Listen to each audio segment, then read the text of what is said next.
Pada video ini akan dibicarakan mengenai konsep turunan berarah. Konsep turunan berarah bertujuan untuk mengetahui laju perubahan nilai fungsi dua peubah atau lebih di suatu titik pada arah tertentu. Sebelumnya kita akan lihat dulu animasi berikut ini.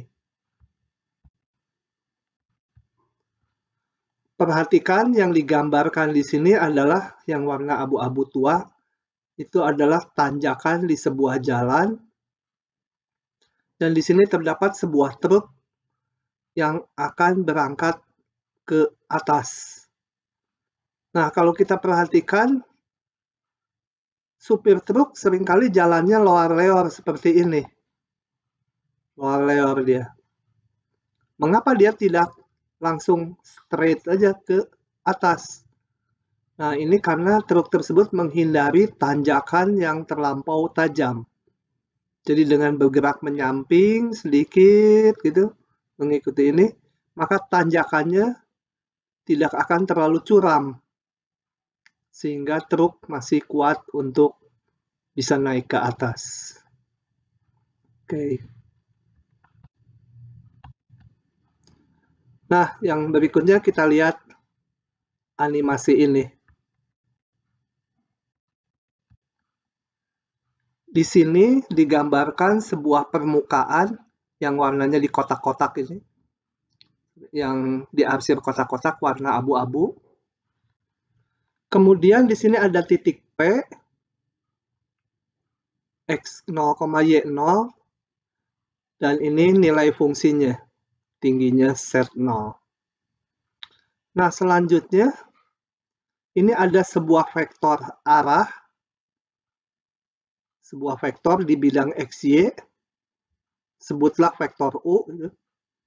Kemudian kita bikin bidang yang melalui vektor ini dan garis tegak ini. Nah, bidang tersebut akan memotong permukaan tadi dan hasilnya adalah sebuah kurva yang merah ini. Nah, kita tertarik untuk mengetahui tanjakan dari kurva merah di titik ini. Atau mengetahui kemiringan garis singgungnya ini. Kalau kita amati, maka kemiringannya ini bergantung pada vektor arah ini. Untuk jelasnya, coba kita jalankan. Kalau vektornya kita ganti arahnya, maka kemiringannya juga beda-beda. Ini bisa dilihat dengan garis singgung yang biru. Di sini dia sangat tajam.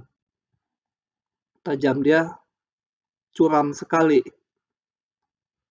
Kemudian kalau vektor arahnya kita putar, jadi yang di bawah ini kita putar, kemiringannya berubah-ubah. Di sini kemiringannya hampir mendatar. Nah, di sini praktis mendatar. Kalau diteruskan, ini kemiringannya bahkan negatif. Artinya dia turun ke sini. Jadi ketinggian nilai fungsinya menurun. Ini kita teruskan.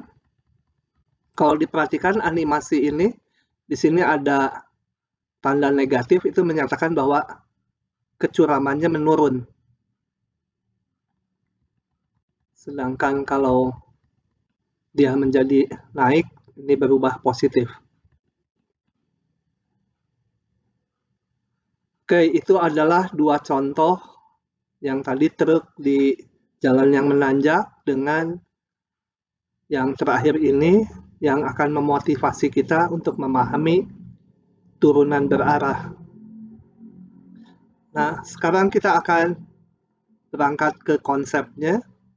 Jadi kembali perhatikan sebuah permukaan ini yang dibentuk dari fungsi peubah ini. Nah, kemudian ini titik P, A, B berada pada daerah definisi F. Dan ini kita hitung nilai fungsinya Jadi titik ini persis ada pada permukaan. Kemudian diberikan sebuah vektor arah ini. Vektor arah, sebutlah vektor U. Nah, kita buat bidang yang melalui garis ini dan garis tegak ini. Itu bidang yang warna kuning. Bidang tersebut memotong permukaan dan hasilnya adalah sebuah kurva. Jadi irisan bidang dengan permukaan adalah kurva yang merah.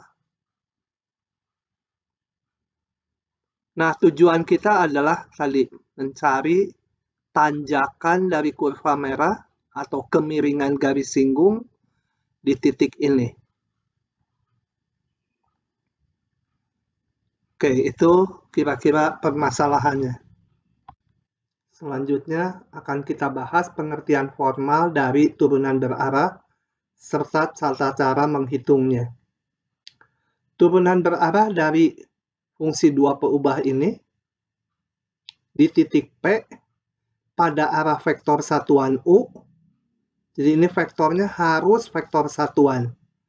Nah, simbolnya adalah ini, dibaca do F do U di titik P, atau ini sama aja.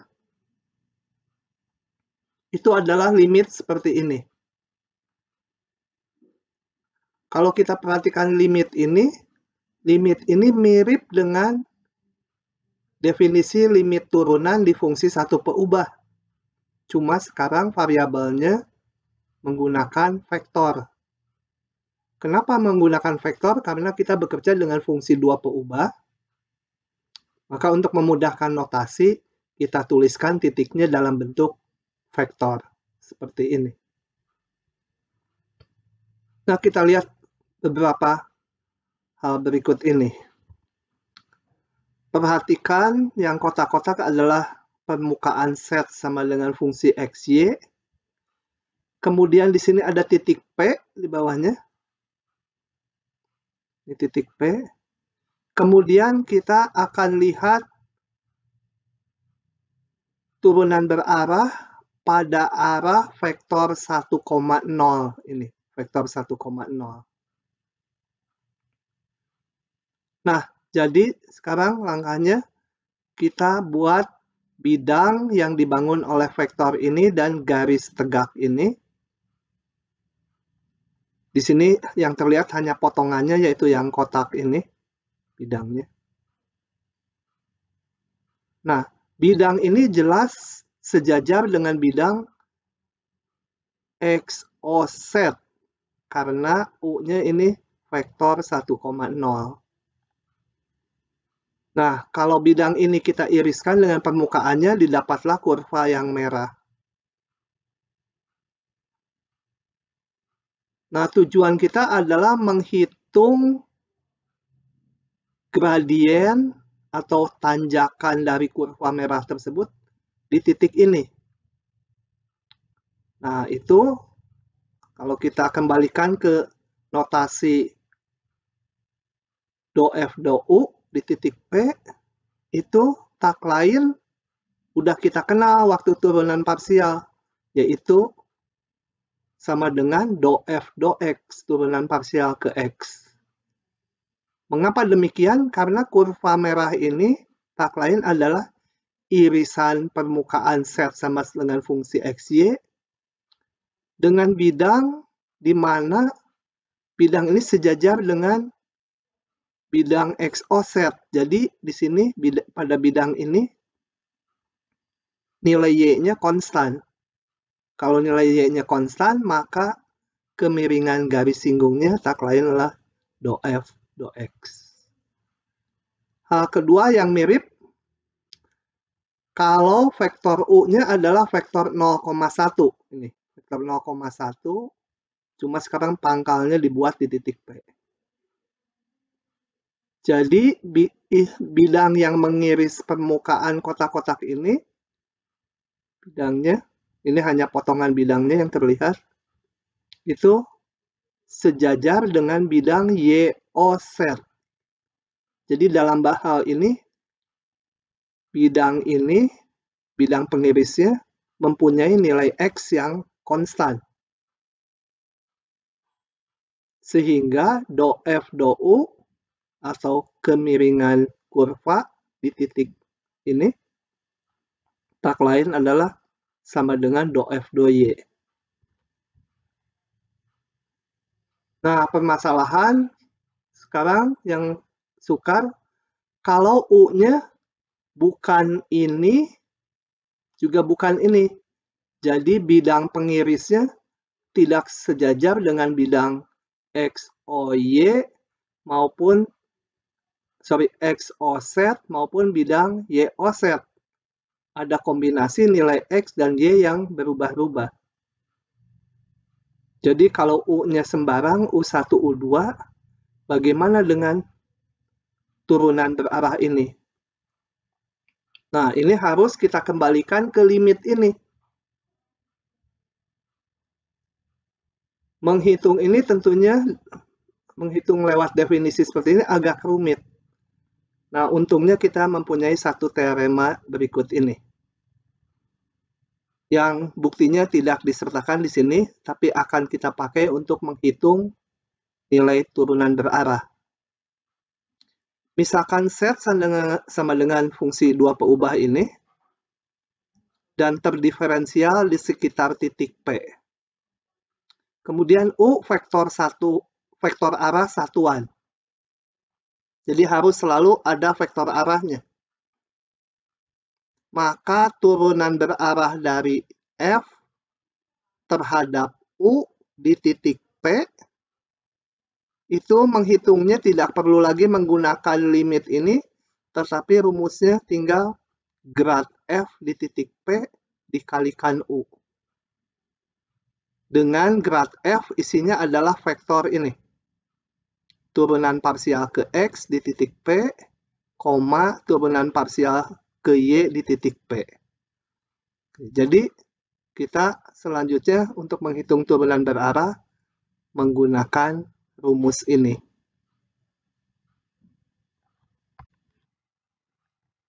Untuk memahami lebih lanjut mengenai turunan berarah, kita akan membahas contoh-contoh soal berikut ini. Diberikan fungsi 2 peubah ini.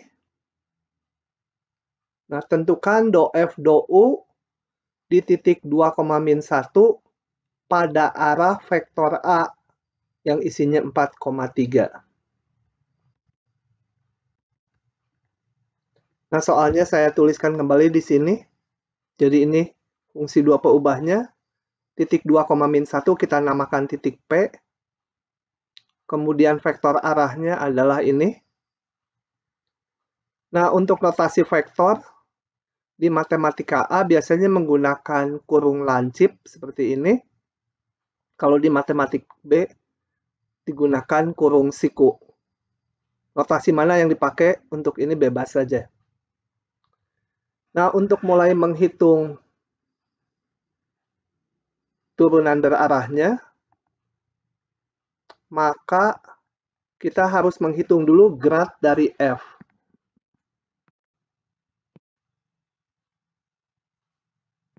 Sebentar ini. Grad dari F di titik X, Y itu isinya adalah vektor turunan parsial ke X, turunan parsial ke Y. Yang kalau kita hitung diperoleh turun ke X 8X minus Y, turun ke Y menjadi min X ditambah 6Y. Kemudian kita hitung grad F di titik P. Diperoleh nilai, ini P-nya 8 kali 2 dikurangi min 1,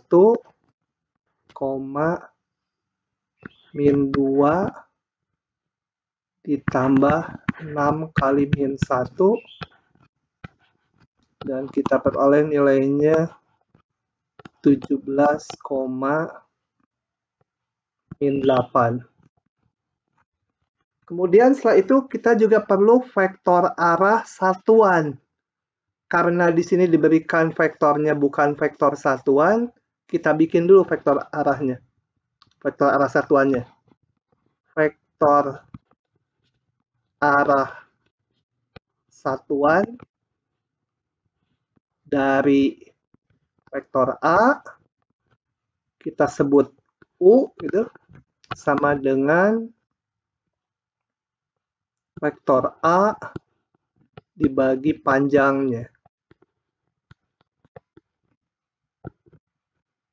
Nah, bila kita hitung U sama dengan 4,3 dibagi akar 4 kuadrat ditambah 3 kuadrat diperoleh 4/5,3/5. Nah, dengan ini kita bisa menghitung do F do U di titik P itu tak lain adalah grad F di titik P didot produkkan dengan vektor U. Dan ini tinggal kita hitung tadi nilainya 17,8 dot produk dengan 4/5,3/5. Kita teruskan hitungannya menjadi hasilnya skalar ya, vektor kali vektor. 4 kali 17, 68/5 dikurangi 24/5 sama dengan sekian. Oke, itu untuk soal yang pertama.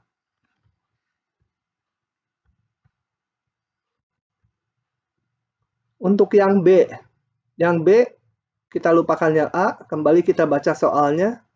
Misalkan fxy sama dengan ini. Tentukan do F do U di titik ini pada arah menuju titik 5,3. Nah, apa maksudnya ini? Jadi, kembali kita akan tuliskan sebagai berikut. Oke, ini kita lewat dulu. Jadi, di sini untuk yang B, 1B, P-nya berada di titik 2,-1 tadi. Dalam arah menuju, katakan ini titik P, menuju titik 5,3. Sebutlah titiknya titik Q, 5,3. Nah, coba kita lihat kembali soalnya. Ini titik P dalam arah menuju titik Q. Jadi vektor arahnya tak lain adalah vektor PQ. Ini. Maka vektor arahnya PQ sama dengan 5 dikurangi 2, 3 dikurangi -1, atau sama dengan vektor 3,4. Oke. Nah, vektor arah satuannya sebutlah V sama dengan vektor PQ dibagi panjang vektor PQ. Sama dengan, kalau kita hitung diperoleh nilainya 3/5,4/5. Dengan demikian, turunan berarah dari F pada arah V sekarang di titik P tinggal grad F di titik P, ininya masih sama dengan yang tadi, dikalikan vektor satuan V. Sama dengan tadi grad F-nya kita lihat kembali ke atas. Grad F-nya tadi adalah 17 min 8. Yang ini 17, min 8. 17, min 8 sama aja dengan yang tadi, cuma arahnya sekarang 3/5, 4/5. Dan ini kalau dihitung kita peroleh 51/5 dikurangi 32/5 sama dengan sekian. Oke, itu adalah menjawab soal nomor 1. Baik, selanjutnya kita akan bahas soal nomor 2. Misalkan Z sama dengan fungsi XY, pada arah manakah do F, do U di titik P akan maksimum? Jadi di sini yang ditanyakan vektor arahnya, pada arah manakah? Oke, kita lihat pembahasannya.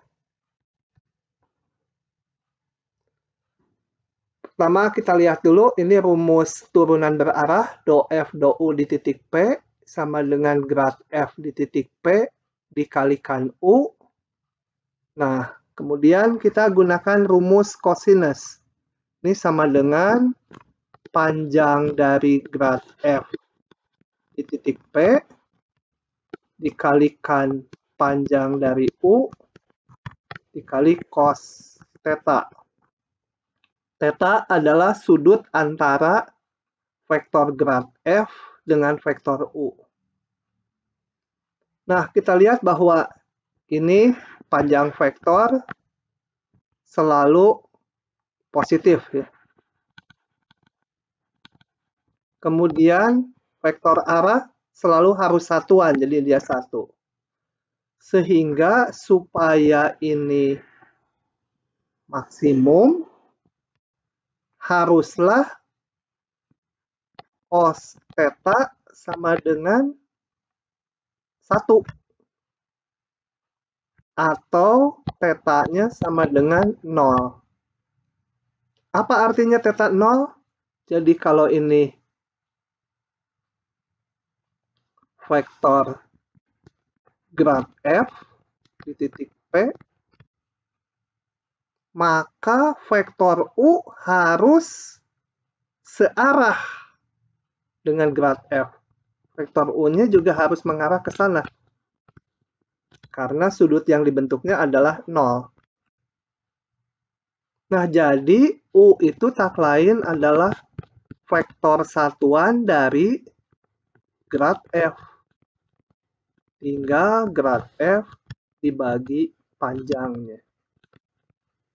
Ini adalah vektor arah satuan supaya nilai do F, do U semaksimum mungkin.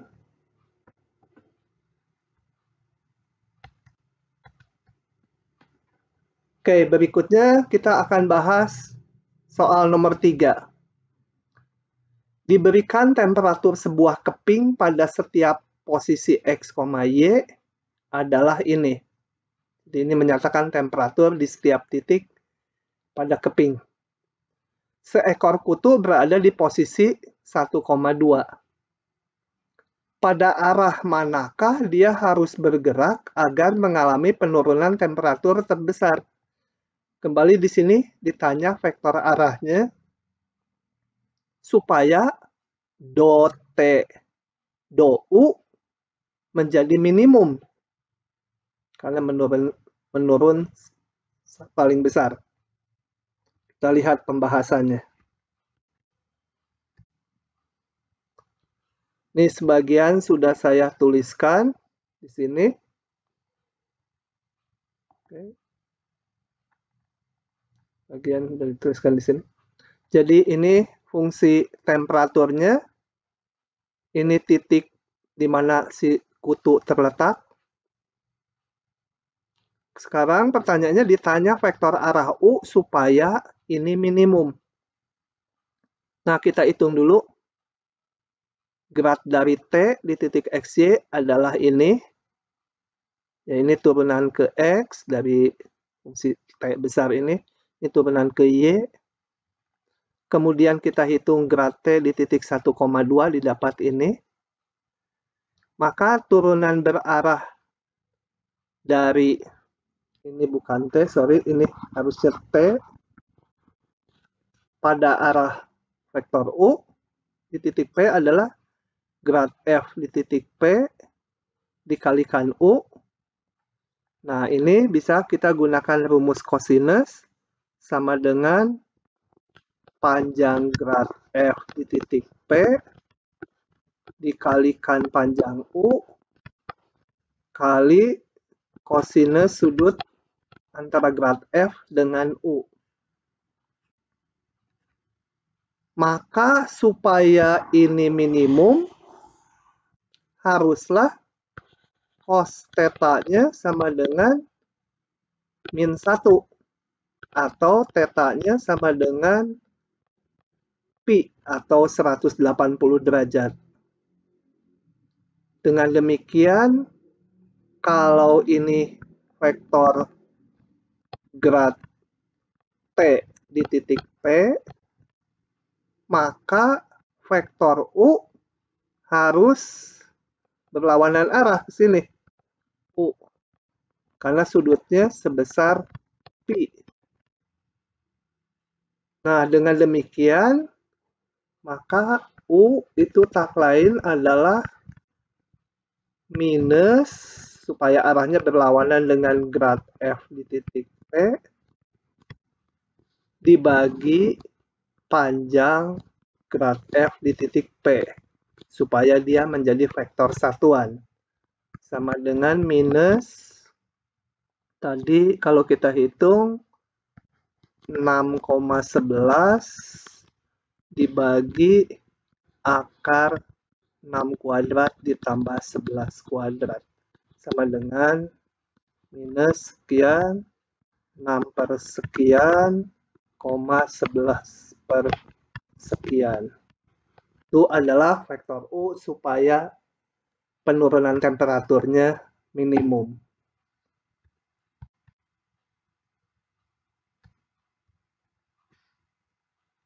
Nah, untuk soal nomor 4, dicoba dipikirkan dulu sendiri.